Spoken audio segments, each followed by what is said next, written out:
Good evening, visitors. Welcome to the Australian War Memorial's special Last Post ceremony. My name is Craig Burrell, and joining us today from the Royal Australian Navy is Lieutenant Francis Beaumont. We welcome the veterans who have served, those that are still serving, and the families that love and support them. We acknowledge the members of RSL and Services Clubs Association, RSL Victoria, and RSL Queensland. We would also like to take a moment to consider and pay respect to the many professional and volunteer firefighters who are out in the thick of the bushfires working in the most challenging and dangerous of conditions to keep people, places and communities safe. We thank you for your commitment and service, which reflects the essence of the Australian spirit, a spirit that we also showcase here in the stories at the Australian War Memorial. The Australian War Memorial was the vision of Charles Bean, Australia's First World War official historian. Bean landed with the Australian troops on Gallipoli and stayed with them at the front through to the end of the war. The idea of this National Memorial and Museum came to him at Pozières, France, in the depths of the bloody fighting of 1916. Bean's idea was that this would be a place where families and friends could mourn their loved ones buried in faraway places. It would also be a place that could help all Australians understand what these men and women had endured and what they had done for us. Bean's vision, to which we remain true, is best expressed as inscribed in the entrance to the memorial's galleries. Here is their spirit, in the hearts of the land they loved, and here we guard the record which they themselves made. Tonight, we will read the story behind just one of those on the Roll of Honour, which lists the names of more than 102,000 men and women who have given their lives for us in war and on operations for more than a century. Following the reading of the story of Private James Valant Turner, a single wreath will be laid at his photograph.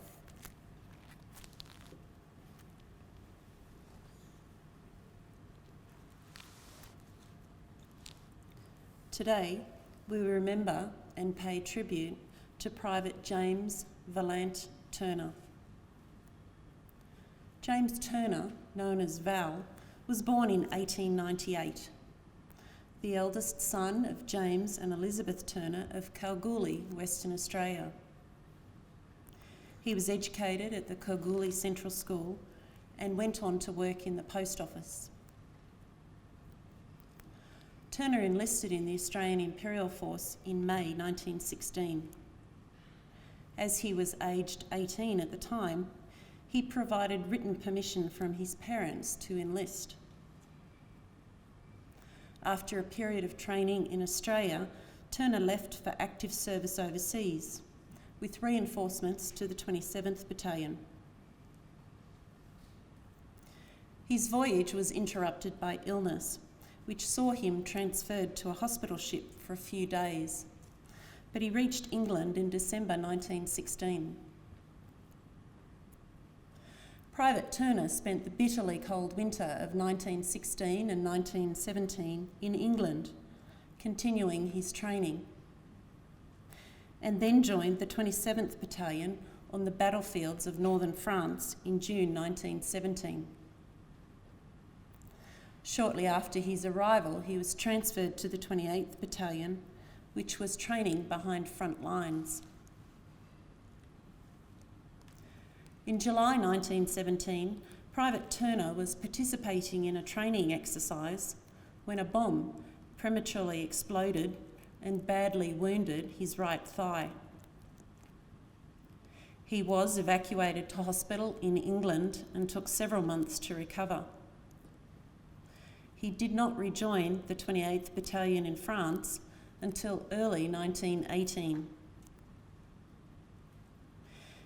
In April 1918, the 28th Battalion helped to turn back the German spring offensive, and from the 8th of August, participated in the offensive that marked the beginning of Germany's defeat. As part of this larger campaign, the 28th Battalion attacked German positions near Mont-Saint-Quentin on the 2nd of September 1918. Private Val Turner left the safety of his trench to advance when the order was given. He ran about 500 yards before he was caught in the explosion from an artillery shell. A stretcher bearer who saw it happen later wrote, "We were soon on the scene. I am sorry to say that it was beyond all human aid to save him." In a letter to Val Turner's parents, the stretcher bearer, Private Little, wrote, "In a sense, I suppose, it will be the worst news you have had perhaps in your lives. Still, you must be brave and try to bear it, just as bravely as your dear son faced our common enemy of today. He fell facing the foe, a soldier and a man. I am sure that he died happy and was prepared for it." Turner's body was lost in subsequent fighting, and today he's commemorated on the Australian National Memorial at Villers-Bretonneux. He was 20 years old. His name is listed on the Roll of Honour among almost 62,000 Australians who died while serving in the First World War. This is but one of the many stories of service and sacrifice told here at the Australian War Memorial. We now remember Private James Valant Turner, who gave his life for us, for our freedoms, and in the hope of a better world.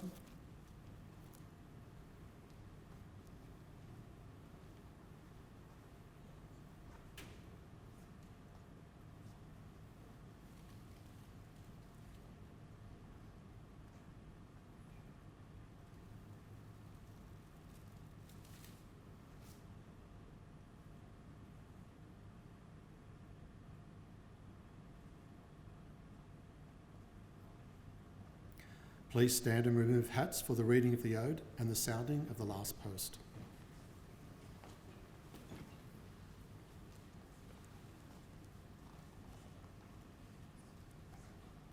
They shall grow not old, as we that are left grow old. Age shall not weary them, nor the years condemn. At the going down of the sun and in the morning, we will remember them.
Lest we forget.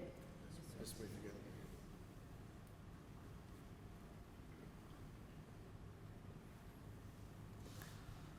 We leave you this evening with the words of the memorial's founder, Charles Bean.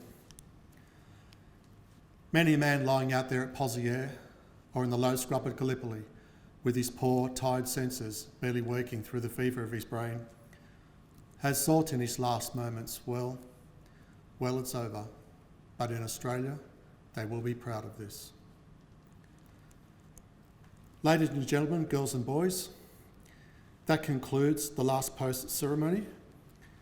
Tonight, our piper will play a lament for you, Flowers of the Forest, as you leave Anzac Hall. We thank you for visiting the Australian War Memorial and wish you all a very good evening.